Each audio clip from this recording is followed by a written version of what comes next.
Assalamualaikum warahmatullahi wabarakatuh. Alhamdulillahirabbil alamin. Wassalatu wassalamu ala asrofil anbiya'i wal mursalin wa ala alihi washabihi rasulillahi ajma'in. Pertama sekali, marilah kita ucapkan puji beserta syukur atas kehadirat Allah Subhanahu wa taala yang mana Ia telah melimpahkan rahmat dan karunia-Nya kepada kita semua, sehingga kita dapat melaksanakan Zoom pada tugas presentasi saat sekarang ini. Salawat beriringan salam, tak lupa pula kita hadiahkan kepada Nabi besar kita, yakni Nabi Muhammad SAW. Baiklah, tanpa memperpanjang kata, melakukan pembukaan langsung saja kita akan membahas informasi yang dapat dihasilkan dari record data yang ada di kampus. Sebelumnya, perkenalkan, saya Nisya Filda. Di sini bersama rekan-rekan kelompok saya yang beranggotakan Arif Dharma Pratama, dari Antoni, Jumelia Hanifah Putri, Nisya Filda, dan Yesa. Di video kali ini, kami akan menjelaskan informasi terupdate terkait 2 file minggu lalu yang telah mengalami pemrosesan. Namun sebelum itu, kami akan menjelaskan beberapa tahap pemrosesan yang bisa dilakukan pada suatu data. Ada 4 tahap dan akan dijelaskan oleh rekan-rekan saya yang dimulai dari Arif, Dery, Jumelia Hanifah Putri, dan Yesa. Silakan Arif. 4 tahapan yang bisa dilakukan dalam pemrosesan data. Classifying data, sorting data, calculating data, summarizing data. 1. Classifying data. Apa itu classifying data? Yaitu proses memprediksi kelas atau kategori data dengan memanfaatkan nilai yang ada pada data. Algoritma machine learning sendiri dibagi menjadi 2, yaitu supervised dan unsupervised learning. Selanjutnya, sorting data. Apa itu sorting data? Yaitu proses prediksi kelas atau kategori data dengan memanfaatkan nilai yang ada pada data.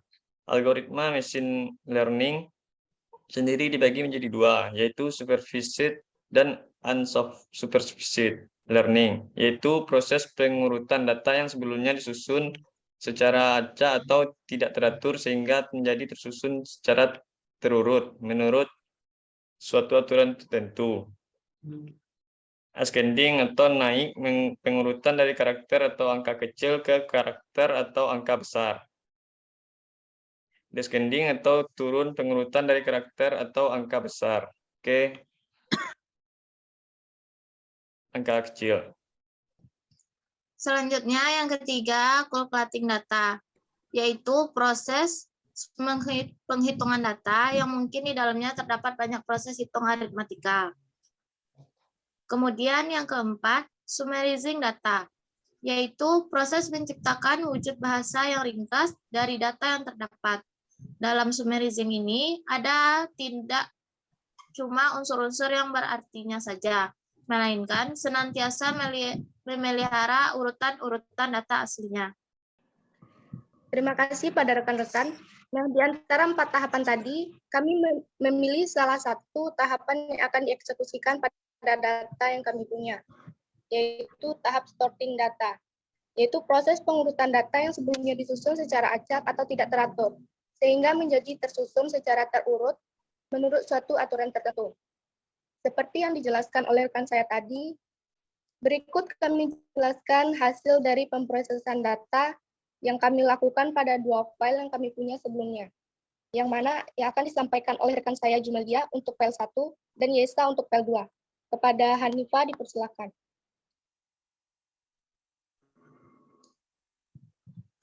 Baiklah, di sini saya akan menjelaskan informasi terupdate dari file 1 yang kami punya, yang mana sebelumnya tersusun dengan 15 file dan 50 record.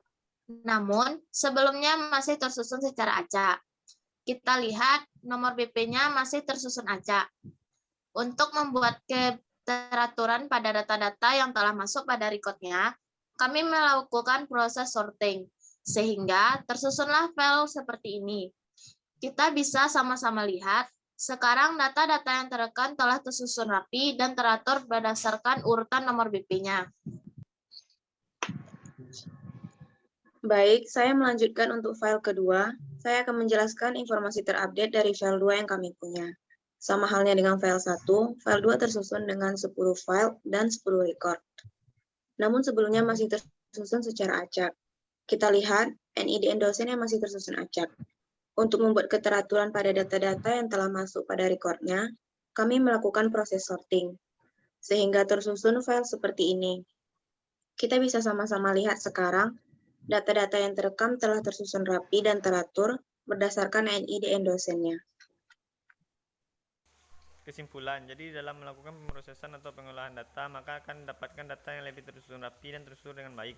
Dengan metode proses sorting data, file yang tadinya berisi data yang masih tersusun acak dapat dimuat ke bentuk yang lebih tertata rapi dan berurutan sesuai dengan yang diinginkan.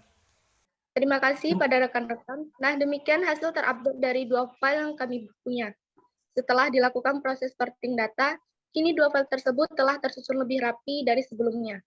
Ini akan memberi kemudahan bagi pengguna dan pembaca database-nya.